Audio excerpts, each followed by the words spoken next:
Hello guys, आपका अपने YouTube channel exam fission में एक बार फिर से वेलकम है। दोस्तों, इस वीडियो में हम लोग आरआरबी का जो मॉक टेस्ट दे रहे हैं, जिसमें हम लोग 40 क्वेश्चन की एक सीरीज़ चला रहे हैं। अगर आपने अभी तक दोस्तों उस पूरी प्लेलिस्ट को फॉलो नहीं किया है तो आप चैनल पे जाके उस प्लेलिस्ट को फॉलो कर लीजिए, क्योंकि उस प्लेलिस्ट में बहुत ही इंपॉर्टेंट क्वेश्चनों को मैंने डिस्कस किया है। और यह जो वीडियो है दोस्तों, यह उसी सीरीज़ का 6वां वीडियो होने वाला है, जिसमें हम लोग न्यूटन के नियम पर आधारित सारे थ्योरी बेस एंड सारे न्यूमेरिकल क्वेश्चन को देखने वाले हैं। तो यदि आपने प्रिपरेशन अपनी किया है तो चलिए मॉक टेस्ट को देते हैं बिना देर किए हुए। ओके, चलिए आगे चलते हैं और पहला क्वेश्चन देखते हैं। पहला क्वेश्चन है दोस्तों, न्यूटन का प्रथम नियम किसके बारे में बताता है? तो न्यूटन का प्रथम नियम, बिल्कुल सही जवाब, जड़त्व के बारे में बताता है। न्यूटन का प्रथम नियम जड़त्व के बारे में बताता है। अगला क्वेश्चन है, न्यूटन का दूसरा नियम किससे संबंधित है? तो न्यूटन का दूसरा नियम किससे संबंधित है? बल और द्रव्यमान से, बल और त्वरण से, द्रव्यमान और त्वरण से। तो बिल्कुल सही जवाब दोस्तों, उपरोक्त सभी जो न्यूटन का दूसरा नियम है वह बल और द्रव्यमान में भी सही है, द्रव्यमान और त्वरण में भी, बल और त्वरण तीनों ऑप्शन में सही है। तो बिल्कुल जो सही जवाब हो जाएगा आपका उपरोक्त सभी। अगला क्वेश्चन है, किसी वस्तु पर कोई अगर बाहरी बल नहीं लगाया जाता है तो न्यूटन के प्रथम नियम के अनुसार वह क्या होगा? जी बिल्कुल सही जवाब दोस्तों आपका, न्यूटन के प्रथम नियम के अनुसार यदि किसी वस्तु पर बाहरी बल नहीं लगता है तो वह क्या होता है? वह एक समान वेग से या तो चलेगी या फिर स्थिर रहेगी। ऑप्शन नंबर ए आपका बिल्कुल सही जवाब हो जाएगा। क्योंकि किसी वस्तु पर जब तक कोई बाहरी बल नहीं लगाया जाता है तो या तो वह वस्तु स्थिर रहेगी या फिर वह वस्तु एक समान वेग से चलती रहेगी। अगला क्वेश्चन है, न्यूटन का तीसरा नियम किसके बारे में बताता है? न्यूटन का तीसरा नियम, तो बिल्कुल सही जवाब दोस्तों, क्रिया और प्रतिक्रिया के बारे में न्यूटन का तीसरा नियम बताता है। अगला क्वेश्चन है, न्यूटन के नियम के अनुसार प्रत्येक क्रिया के बराबर प्रतिक्रिया बल हो लगता है तो किसमें, कौन से नियम के अनुसार? जी बिल्कुल सही जवाब, न्यूटन के तीसरे नियम के अनुसार यह चीज़ लागू होता है कि अगर हम किसी वस्तु पर क्रिया की बल लगा रहे हैं वह उतनी ही फोर्स से अपोजिट साइड में बल को लगाता है। अगला क्वेश्चन है, न्यूटन का दूसरा नियम में से किस समीकरण के रूप में व्यक्त किया जा सकता है? तो न्यूटन के दूसरे नियम को कौन से समीकरण से व्यक्त किया जाता है? बिल्कुल सही जवाब दोस्तों, ऑप्शन नंबर ए आपका सही जवाब है। अगला क्वेश्चन है, किस बल के कारण वस्तु का जड़त्व होता है? किस बल के कारण वस्तु का जड़त्व होता है बताइए? बिल्कुल सही जवाब दोस्तों, जड़त्व के किस बल के कारण होता है? तो जड़त्व यहाँ पे दिए गए ऑप्शन में से कोई भी ऑप्शन सही नहीं है, तो ऑप्शन नंबर डी आपका बिल्कुल सही जवाब हो जाएगा। अगला क्वेश्चन है, किस बल के कारण वस्तु की गति में परिवर्तन होता है? वस्तु की गति में परिवर्तन किसके कारण होता है? बिल्कुल सही जवाब, बाहरी बल के कारण, क्योंकि नियम यह कहता है जब तक कोई वस्तु पर बाहरी बल नहीं लगाया जाएगा तो उसकी गति में कोई परिवर्तन नहीं होगा। ठीक है, उसकी स्थिति में, गति में नहीं, उसकी स्थिति में आपका स्थिर और गतिज दोनों आ जाते हैं। अगला क्वेश्चन है, न्यूटन के दूसरे नियम के अनुसार यदि बल स्थिर है और द्रव्यमान बढ़ता है तो त्वरण क्या होगा दोस्तों? तो त्वरण आपका घटेगा। क्या होगा? त्वरण आपका घटेगा। ओके, अगला क्वेश्चन है, किसी वस्तु पर कार्य करने वाले सभी बलों को शुद्ध बल शून्य है तो वह किस स्थिति में होगा बताइए? जी बिल्कुल सही जवाब दोस्तों, वह स्थिर भी रहेगा और एक समान वेग से चल रही होगी। ऑप्शन नंबर सी आपका बिल्कुल सही जवाब हो जाएगा। अगला क्वेश्चन है, गुरुत्वाकर्षण बल के कारण वस्तु के द्रव्यमान पर क्या प्रभाव पड़ता है? गुरुत्वाकर्षण बल के कारण, जी बिल्कुल सही जवाब, द्रव्यमान ऊपरी क्या होता है? स्थिर रहता है। कोई भी वस्तु स्थिर रहता है किसके कारण? गुरुत्वाकर्षण बल के कारण। अगला क्वेश्चन है आपका, किस प्रकार के बल वस्तु को गोलाकार पथ पर गतिशील करता है? जी बिल्कुल सही जवाब दोस्तों, केंद्राभिमुख बल जो होता है वह किसी वस्तु को गोले पर गतिशील करता है, उसके चारों तरफ। कौन सा बल? केंद्राभिमुख बल। अगला क्वेश्चन है, न्यूटन का तीसरा नियम कब लागू होता है?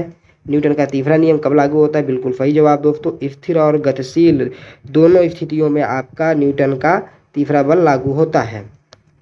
अगला क्वेश्चन है, किस नियम के अनुसार वस्तु पर लगने वाले बल का त्वरण के साथ समानुपाती होता है? बिल्कुल सही जवाब दोस्तों, न्यूटन के दूसरे नियम के अनुसार होता है। किसके होता है? न्यूटन के दूसरे नियम के अनुसार वस्तु पर लगने वाला बल त्वरण के अनुपाती होता है। त्वरण के अनुपाती होता है लगने वाला बल। यदि दो वस्तुएं एक दूसरे पर बल लगाती हैं और उनके बलों का मान और दिशा क्या होगा? जी बिल्कुल सही जवाब दोस्तों। बल बराबर होंगे लेकिन दिशा विपरीत होगा। यह न्यूटन का तीसरा नियम है, क्रिया बराबर प्रतिक्रिया। यदि दो वस्तुएं एक दूसरे पर बल लगाती हैं तो दोनों बलों का मान और दिशा क्या होगा? तो बल तो बराबर होगा लेकिन दिशा विपरीत होगी। ओके, चलिए अगला क्वेश्चन है, वस्तु की जड़त्व किस पर निर्भर करती है? तो वस्तु की जड़त्व उसके द्रव्यमान पर निर्भर करती है। किस पर निर्भर करती है? द्रव्यमान पर निर्भर करती है। न्यूटन के अनुसार कौन सा बल वस्तु को वक्र पथ पर ले जाता है? वक्र पथ पर कौन सा बल ले जाता है? बिल्कुल सही जवाब दोस्तों, केंद्राभिमुख बल आपको वक्र पथ पर ले जाता है। अगला क्वेश्चन है आपका यहाँ पे, न्यूटन के किस नियम के से विमान की उड़ान को समझा जाता है? किस नियम से? जी बिल्कुल सही जवाब दोस्तों, तीसरे नियम से समझा जाता है विमान के उड़ान को। अगला क्वेश्चन है आपका यहाँ पर, किसी वस्तु का त्वरण उसके बल के साथ कैसा होता है? किसी वस्तु का त्वरण उसके बल के साथ कैसा होता है? बिल्कुल सही जवाब दोस्तों, समानुपाती होता है। क्या होता है? समानुपाती होता है। अगला क्वेश्चन है, यदि एक वस्तु का द्रव्यमान 2 गुना हो जाता है और न्यूटन के दूसरे नियम के अनुसार तो उसके बल पर क्या प्रभाव पड़ेगा? जी बिल्कुल सही जवाब दोस्तों, 2 गुना अगर हो जाता है तो उसका बल भी 2 गुना हो जाएगा। क्या हो जाएगा? 2 गुना हो जाएगा। ऑप्शन नंबर बी आपका बिल्कुल सही जवाब है। अगला क्वेश्चन है आपका, अब 20 क्वेश्चन हमने थ्योरी बेस देखे थे, अब हमारे 20 क्वेश्चन दोस्तों न्यूमेरिकल बेस क्वेश्चन बनेंगे आपके। ओके, चलिए अगला क्वेश्चन है यहाँ पे आपका, 10 किलो द्रव्यमान की एक वस्तु 10 किलो द्रव्यमान की एक वस्तु पर 50 न्यूटन का बल लगाया जाता है तो वस्तु का त्वरण क्या होगा? तो फार्मूला क्या है? एफ बराबर यम है। अब इस फार्मूले पर आप वैल्यू रखोगे तो एफ कितना दिया है? एफ आपका दिया है 50 दिया है, और ये कितना दिया? त्वरण आपका 10 क्या दिया है?